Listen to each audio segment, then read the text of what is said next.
Hola, ¿qué tal? ¿Cómo estáis? Bienvenidos de nuevo a Edificamos, el podcast, Edificamos Juntos, el podcast del Colegio Oficial de Aparejadores y Arquitectos Técnicos de Madrid.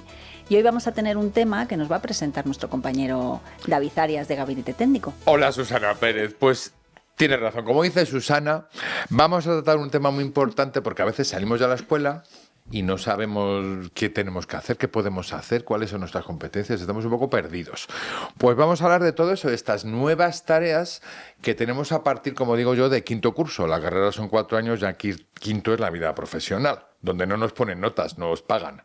Pues vamos a hablar de eso, de estas nuevas oportunidades. ¿Dónde vamos a hablar de eso? Desde aquí, desde el Colegio Oficial de Aparejadores y Arquitectos Técnicos de Madrid, en la calle Maestro Victoria, número 3. ¿Edificamos juntos, David? Venga, vamos a edificar.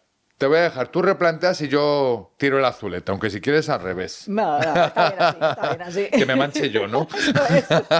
Bueno, pues arrancamos con el programa de hoy. Vamos a tener como invitado a Jordi Pla para que nos hable de las nuevas perspectivas y el nuevo futuro de nuestra profesión. Tendremos, como siempre, nuestra sección de ¿Sabías qué?, capitaneada por Fernando González, y, por supuesto, a Sergio Rodríguez, que en su sección de Lo que no se ve nos hablará de estructuras. Así que ahora voy a ceder la palabra a Rubén Sánchez, que se va a encargar de dar las noticias de actualidad. Rubén, el micrófono es tuyo. Hola a todos, ¿qué tal? Hoy nos referimos a la reducción de emisiones en la edificación con 3 informaciones. Un equipo de ingenieros de la Universidad RMIT de Melbourne ha desarrollado un nuevo material estructural que podría reducir drásticamente la huella de carbono de la construcción. Se trata de CCRE, una tierra apisonada confinada en tubos de cartón reciclado que prescinde completamente del cemento, responsable de cerca del 8% de las emisiones globales de CO2. El sistema promete una huella de carbono 4 veces menor que el hormigón tradicional y costes muy inferiores, con buenas prestaciones mecánicas para edificación de baja altura y gran inercia térmica, clave en eficiencia energética. He oído tierra apisonada. Vamos, el tapial y el adobe de toda la vida, pero en unos tubos de carbón. De cartón. Vamos, que la investigación nos está ayudando muchísimo a mejorar la construcción y a reducir las emisiones de CO2. Pero vamos, que esto es la construcción tradicional, el adobe y el tapial de toda la vida.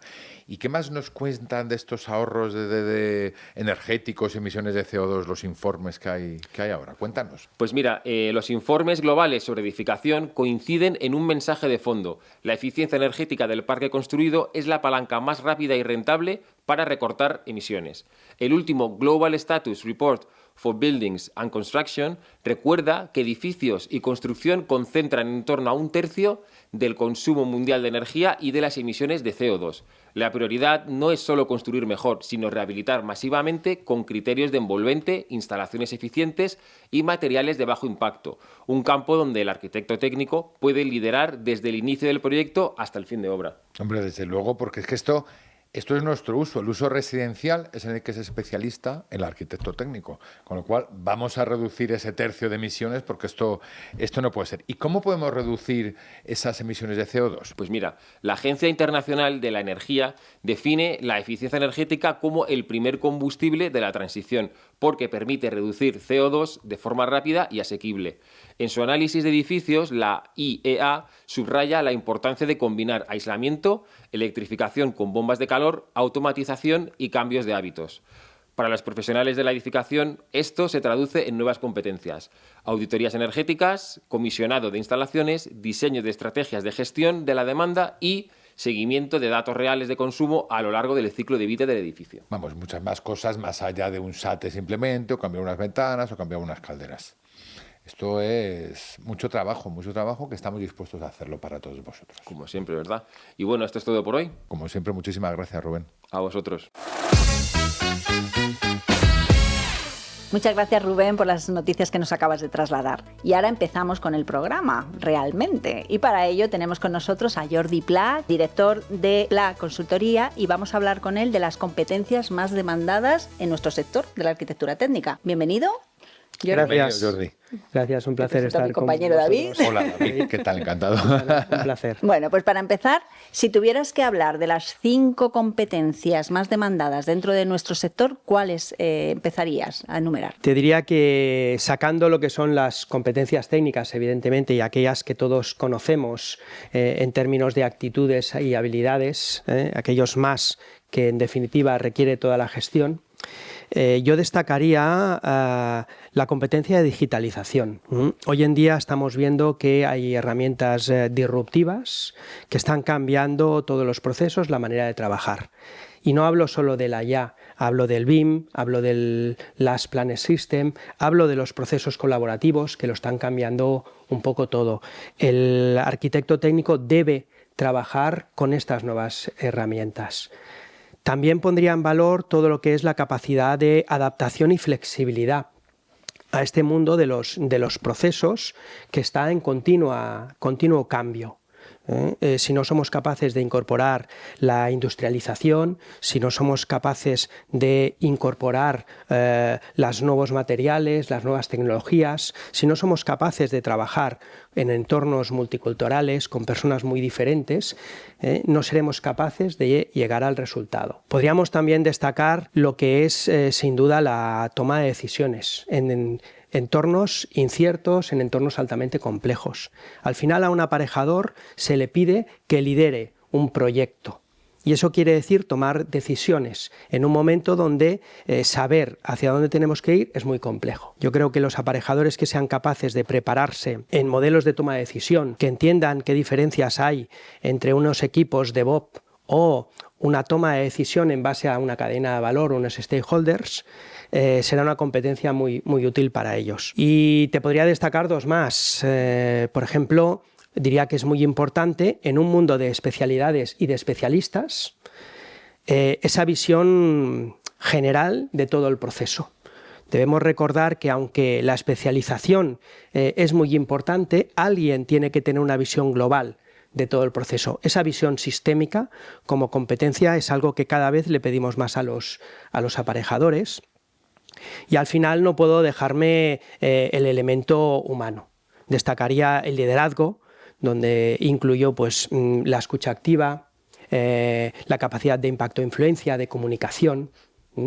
Para mí son las 5 grandes áreas que el aparejador debe conocer en profundidad. Gracias, Jordi, porque mira, yo me imagino que a la gente le dices en general aparejador y se imagina un tío con los planos en la obra, así con el dedo mandando así.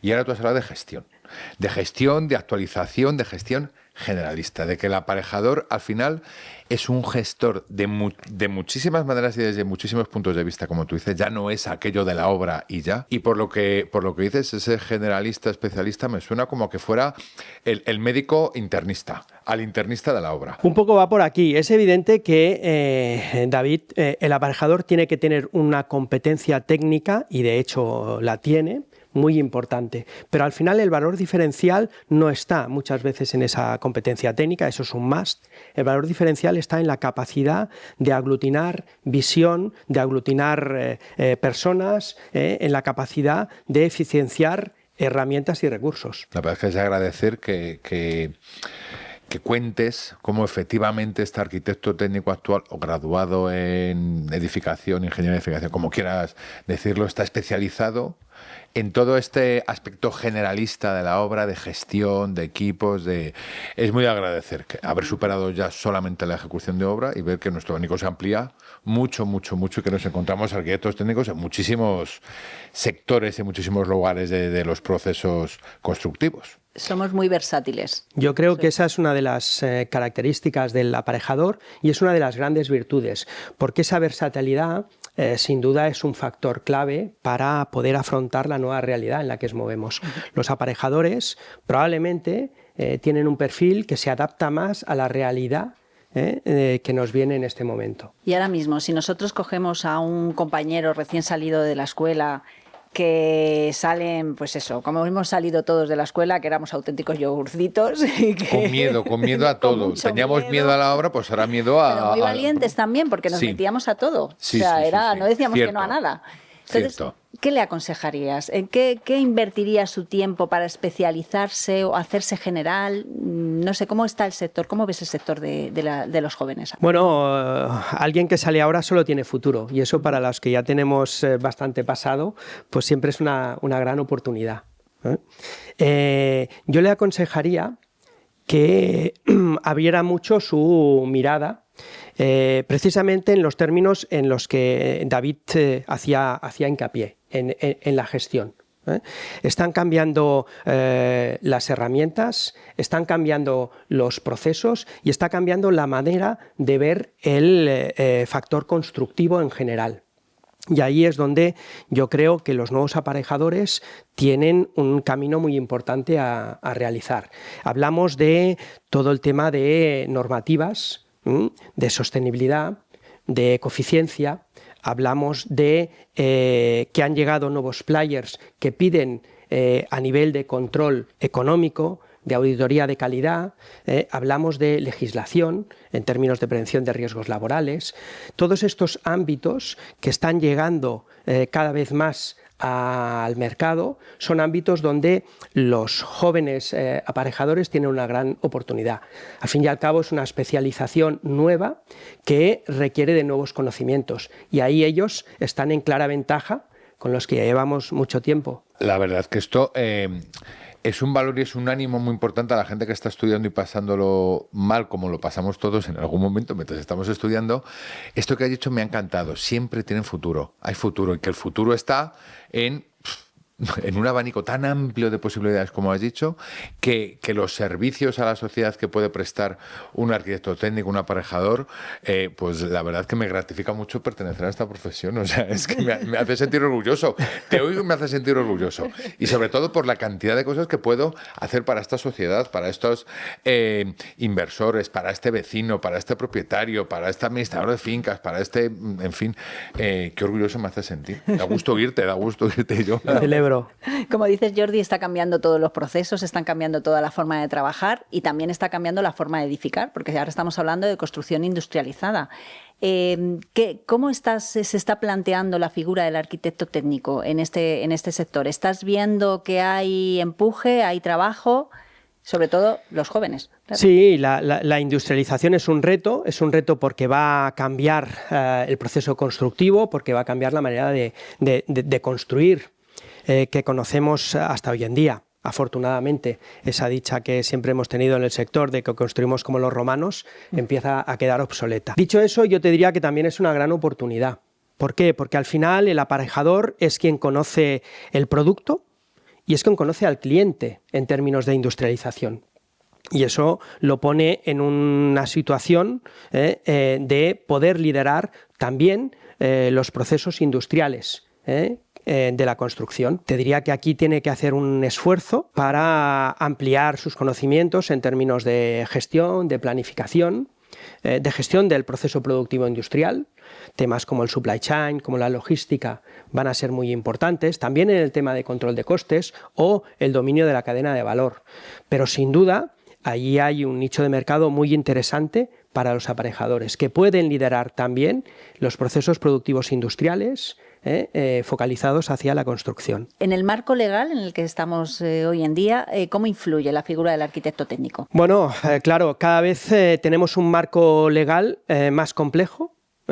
Hablamos de temas no solo de prevención de riesgos, de temas de calidad, sino que hablamos de temas de ecoeficiencia, hablamos también de temas económicos o fiscales, porque al final el aparejador debe acabar entregando valor. En ese sentido, cada vez se mueve en un entorno mucho más complejo.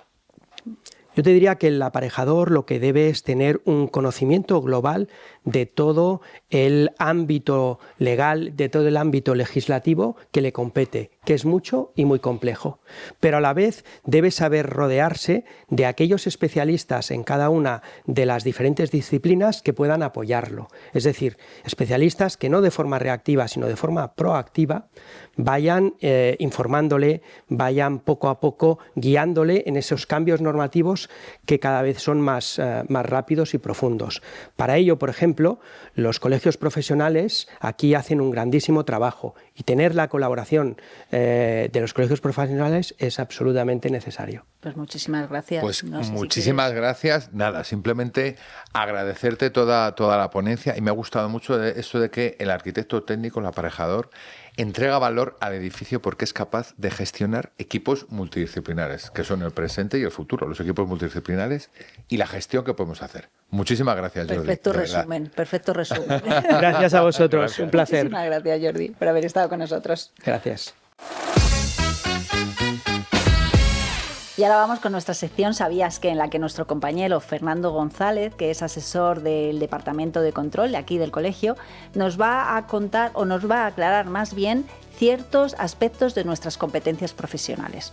Fernando, el micrófono es tuyo. Bueno, pues hoy, como ya sabéis, los titulados en arquitectura técnica, antiguos aparejadores, los nuevos ingenieros de edificación o grados en edificación, pues poseemos una formación y estamos perfectamente capacitados y habilitados para redactar los certificados de eficiencia energética.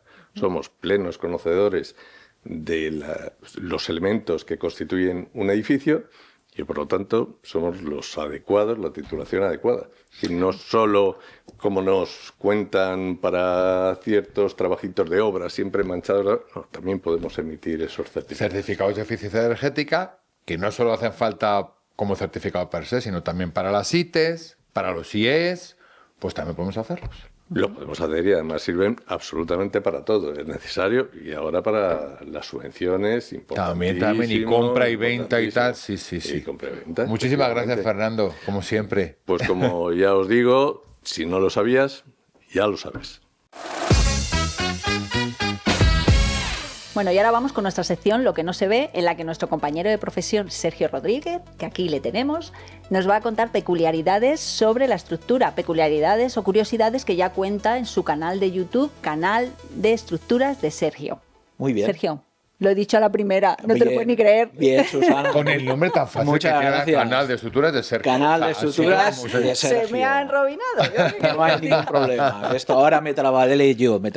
Bueno, pues hoy te traigo una curiosidad, os traigo una curiosidad, ¿no? Una curiosidad estructural, que es la Estatua de la Libertad, ¿no? Entonces, en esto del canal y a veces investigando sobre diferentes temas, ¿no? La ingeniería estructural, pues también aporta a grandes símbolos, ¿no? Grandes símbolos como pueden ser monumentos o como pueden ser, pues, estatuas, ¿no? Como la que estamos hablando, ¿no? Entonces, la Estatua de la Libertad esconde también un trabajo de ingeniería estructural para la época muy importante, pero también de medios constructivos. Aquí que estamos en la escuela, ¿verdad? Digo, el colegio, perdón, de los aparejadores, de los medios constructivos de la época, ¿no? Entonces, bueno, pues comentar, ¿no? Que al final es un regalo de la República Francesa a la República Americana, ¿vale? Que el gran promotor es un escultor que hacía grandes monumentos muy bestiales, muy grandes, que se llama Bartholdi, pero sabiendo que el reto técnico es muy importante y es de las primeras veces que se hace un tipo de construcción de este estilo, tiene que, fijaos, ¿a quién queréis que contrata? ¿A quién queréis que contrata como consultor de estructuras? A ver. Pues a un arquitecto técnico de la época que se llamaría ingeniero civil. Sería un ingeniero químico muy famoso que se llama... ¿Un ingeniero químico? Sí, señor. ¿Qué me dices? Sí, fíjate, era señor Eiffel. Pues contrata Eiffel. Anda, mira. Fíjate, Eiffel, que es especialista, por supuesto, en este tipo de construcciones, ¿vale? Y hay otro que es no reconocido, que se llama Coplin, que es el jefe de ingeniería, un suizo, ¿vale? Jefe de ingeniería de su oficina técnica. Y ellos hacen toda esa estructura articulada, ¿vale? Ese esqueleto de la propia Estatua de la Libertad a base de diagonales, de celosías, ¿no? De estructuras trianguladas como las que hemos estudiado en nuestra escuela. Y lo más fuerte de todo es que calculaban con métodos de Cremona para obtener las fuerzas. ¿Ah, sí? ¿Vale? Es algo realmente apasionante, ¿no? Entonces, esa estructura, ¿vale? Es una estructura, hablando de prefabricación, es preensamblada, es de las primeras estructuras preensambladas de la época moderna. Es decir, se fabrica pieza a pieza en París, ¿vale? Tanto la estructura como la piel de cobre, ¿vale? Se mete en un barco y se transporta a la bahía de Nueva York, ¿no? O sea, que es una Y ahí se procede al montaje. Y ahí Fíjate. se inicia el montaje, ¿no? Pues mira, te voy a decir una curiosidad. Venga. Hay una Estatua de la Libertad aquí en Madrid, pero ¿Sí? claro, en pequeñito, plan escultura, no en Bueno. plan estructura y tal. Bueno. En el Panteón de Hombres Ilustres. Pues te mira. invito a ir a verla. Pues mira. Un edificio muy chulo neobizantino.